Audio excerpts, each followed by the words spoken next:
this group being focused on is owner-managed recruitment companies. So people who have had the guts and the entrepreneurial spirit to start their own business. They may be one person, they may be 10 people, but everybody is in a similar situation where they're building their business and it can be a bit lonely. So that's where this group can really come in. That's right.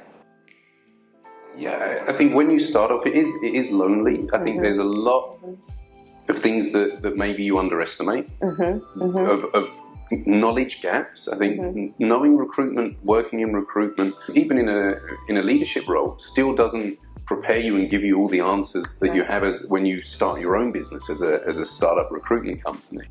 So I think for me, it's about having other people to talk to, about having somewhere to go.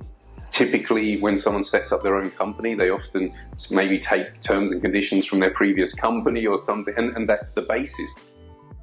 Just having the courage to get out there on your own is a lot that somebody should be proud of. Yeah, because anyone who's stepping out on their own has probably been quite successful themselves and is going to walk away from, you know, a stable, kind of comfortable salary. So hats off to the people who get out there and try it. But when you really want to turn this into, you know, something even more, it becomes even more important that you've got that group around you, I think, to support you in all sorts of things from, as you said, like legal, you know, there's so many legal changes happening, sometimes just some leadership type things. You're having challenges with maybe hiring, retention, maybe technology. I mean, there's all sorts of things. And sometimes just to have peer-to-peer support, to have someone to vent or to say, this is so frustrating, and it's okay.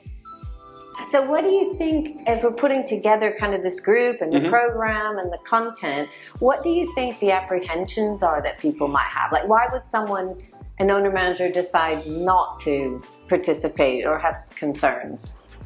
I think probably the first and most obvious one might be that people feel that they can't openly speak about their business when some competitors or similar people are in the room. I think it could really be enlightening and a relief to be able to turn around in a situation and say, well, you know what, one thing I'm really struggling with is this.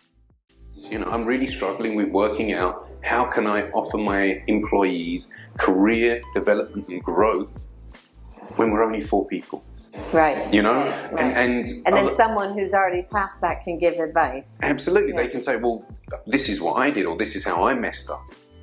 It's more of a high-level strategic things. How can we grow? How can we make an impact in the industry? How can we support each other?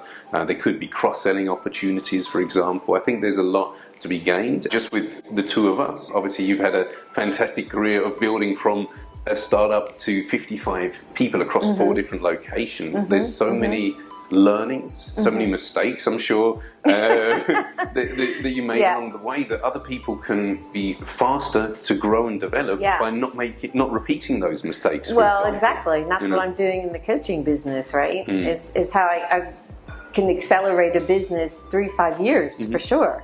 And so, you know, if we're able to kind of share that advice and brainstorm together, and I think we can do, you know, besides the brainstorming that we can all do together, we can obviously have some interesting guests, you know, people who can come in and talk about what they're looking for, what they like, what they don't like. We can probably address some of the legal. As you said, there might be cross-selling opportunities. There might also be where we can take advantage if we're a big enough group. Maybe we get discounts on certain things. Yeah, numbers, absolutely. I think it just has to evolve and grow.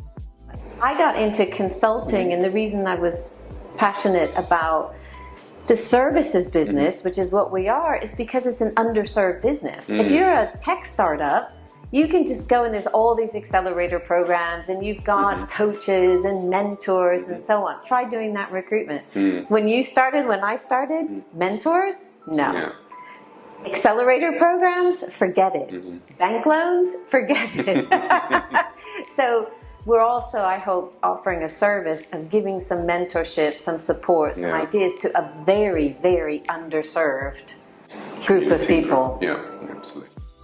It's such an important thing to be able to, as a entrepreneur and a business owner to be able to surround yourself with other entrepreneurs and business owners and other successful people, let's say.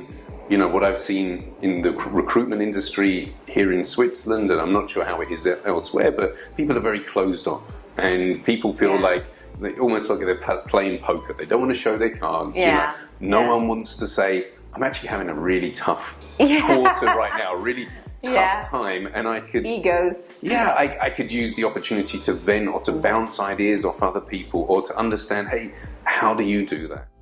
So we're talking about the Swiss recruitment startups for manager-owned recruitment leaders, the inspirational people that have set up their own business, that we can bring an awesome community together and really help each other, lift each other up. I can't wait. I know, it's gonna be awesome. I love it. Brilliant. Fantastic. That's great. Let's do it.